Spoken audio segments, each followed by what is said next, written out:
Manon Aubry, bonsoir. Bonsoir. Vous êtes eurodéputé de la France Insoumise, membre de l'équipe des négociateurs insoumis, qui parle avec tous les autres partis de gauche depuis déjà plusieurs jours. Alors, est-ce que vous pouvez nous dire où est-ce qu'on en est avec le Parti socialiste et avec le Parti communiste ? On en est à la discussion des 3 choses qui sont essentielles à mettre sur la table si on veut un accord qui est politique, pas juste électoral. Et ça, je veux bien que tout le monde en prenne conscience. Il ne s'agit pas de se dire, toi tu prends 3 circos, moi j'en prends 2 là. Mais c'est aussi ça, on s'en rend bien compte. Bien sûr. Non mais évidemment, et je ne vous cache pas, c'est un défi. Vous voulez mettre 4 ou 5 forces politiques qui rentrent dans 577 circonscriptions, parce que c'est bien l'enjeu. Dans chacune des circonscriptions de France, il y aura un candidat au nom de notre Union populaire. Sur notre antenne dimanche, Sandrine Rousseau disait, vous ne vous rendez pas compte comme c'est délicat par rapport à tous les militants, les gens qui sont engagés sur le terrain dans des circonscriptions depuis des années. Bien sûr, imaginez aller dire à un copain insoumis, candidat dans une circonscription, tu vas te retirer pour un socialiste ou un écologiste. C'est difficile. Et il le fera que s'il a la conviction de quoi ? De 2 choses. La première, c'est que cela se fait sur des bases programmatiques claires, sans renoncement, sans dire non, finalement, vous savez, on a fait 22% sur la retraite à 60 ans, et puis finalement, on veut dire c'est 61 ou 62. Oui, non, il faut de la clarté. Il faut bien qu'il y en ait qui renoncent à quelque chose pour se mettre d'accord. Bien sûr, et on discute, mais il faut des marqueurs politiques qui sont clairs. Bloquer les prix de première nécessité, le SMIC à 1 400 € net, pour que les gens sachent ce que ça va changer dans leur vie. Et la deuxième condition de la réussite, c'est de se dire que si on fait tout ça, c'est parce qu'on a véritablement le sentiment, et d'ailleurs les sondages le démontrent, que le bloc qu'on est en train de constituer, qu'on appelle le bloc populaire, il peut être le bloc qui est en tête, devant le bloc libéral d'Emmanuel Macron, devant le bloc d'extrême droite de Marine Le Pen. Il peut être en tête, mais pas forcément majoritaire.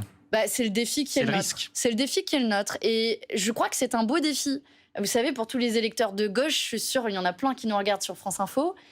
Au soir du premier tour, ils sont un peu retrouvés avec la gueule de bois. Se dire, Jean-Luc Mélenchon a fait 22%, c'est un formidable espoir qui s'est élevé.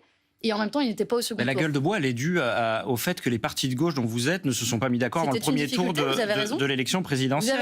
Vous avez raison. Et ce qu'on est en train d'accomplir, je pense que le rapport de force issu du premier tour a aidé. Ce qu'on est en train d'accomplir, il faut le mesurer, c'est historique. Qu'en si peu de jours, des formations politiques qui parfois ont même eu des mots les uns contre les autres, soient capables de se mettre d'accord sur un programme ambitieux sans rien renoncer à son identité et en même temps de se dire l'enjeu c'est transformer la vie des gens. Voilà, on est à la veille du Front populaire. Je crois que cette date pourra de nouveau faire l'histoire. Il y a un point de programme qui bloque, en tout cas avec le Parti socialiste, c'est la question de la désobéissance sur les traités de l'Union européenne. Est-ce que, pour vous, cette désobéissance, c'est un impondérable ? C'est quelque chose sur lequel vous ne renoncerez pas, justement ? Oui, je vais vous dire pourquoi c'est un impondérable, d'autant plus que j'ai participé et on a élaboré notre position européenne, non pas comme... vous savez, quelque chose de théorique. L'Union européenne devrait être comme ci, devrait être comme ça. Non. Et ça, on le partage avec le Parti socialiste, Europe Écologie Les Verts, etc. Et on se dit... Sauf que les socialistes, le mot de désobéissance, ils n'en veulent pas. Mais je vais jusqu'au bout de ma démonstration. Nous sommes d'accord, demain, le 19 juin, si Jean-Luc Mélenchon devient Premier ministre, pour faire un grand plan d'investissement dans les énergies renouvelables, qui dépassera la règle des 3% de déficit européenne.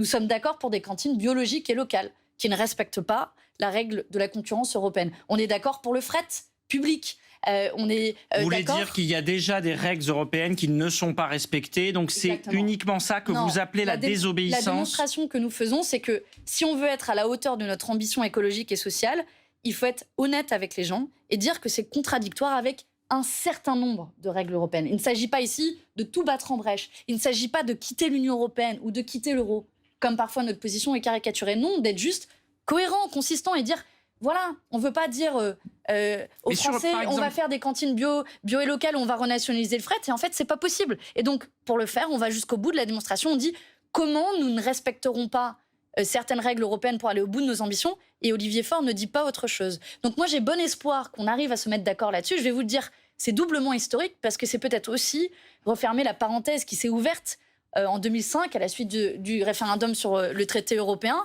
et qui a, je crois, fracturé la gauche pendant en effet plus de 5 ans. Ces désaccords, ils sont aussi par exemple sur le nucléaire, avec les communistes, les écologistes. Personne n'est d'accord en fait Sur dans le cette nucléaire, alliance. j'ai entendu Fabien Roussel dire ce matin qu'il était prêt à y renoncer. Nous sommes d'accord avec Europe Il Écologie n'est pas Les Verts. je précise, il n'est pas prêt à y renoncer, il est prêt à sortir ça de l'accord à partir du moment où chaque groupe à l'Assemblée nationale aura sa liberté de conscience sur ce de vote. Il y aura évidemment des éléments sur lesquels nous aurons des nuances parce que notre histoire est différente.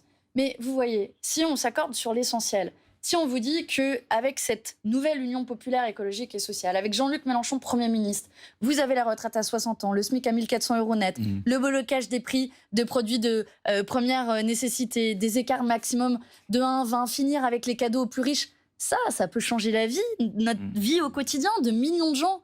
Et je crois que le défi vaut le pari que nous sommes en train de lancer. Et moi, j'ai la ferme conviction qu'on peut aller jusqu'au bout et remporter la majorité. Et c'est pas parce qu'on n'est pas d'accord sur 1% qu'on va pas ne pas réussir. On est d'accord aujourd'hui sur l'essentiel. Pour remporter la Maintenant, il faut le majorité, matérialiser. il faut aussi compter sur des partis qui ont un ancrage local très fort. C'est le cas du Parti socialiste, c'est le cas du Parti communiste, et puis également, depuis plus récemment, mais d'Europe Écologie Les Verts. Est-ce que pour les socialistes, vous allez accepter de sauver tous les sortants ? Vous savez, on a eu à peu près la même stratégie et méthode avec l'ensemble des forces politiques. Nous sommes partis du rapport de force issu de l'élection présidentielle et nous avons tenu compte de l'implantation locale. C'est le cas du Parti socialiste qui gouverne un certain nombre de régions, de départements, de villes.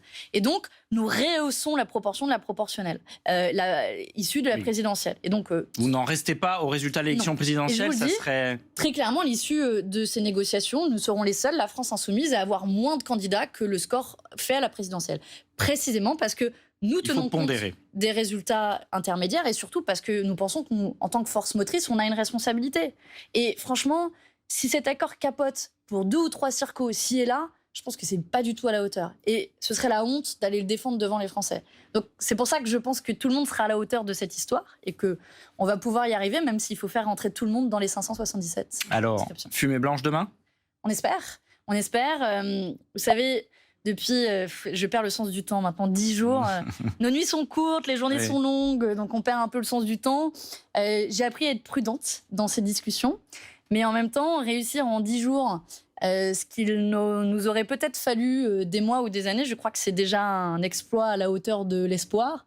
J'espère et je le souhaite qu'on y parvienne demain.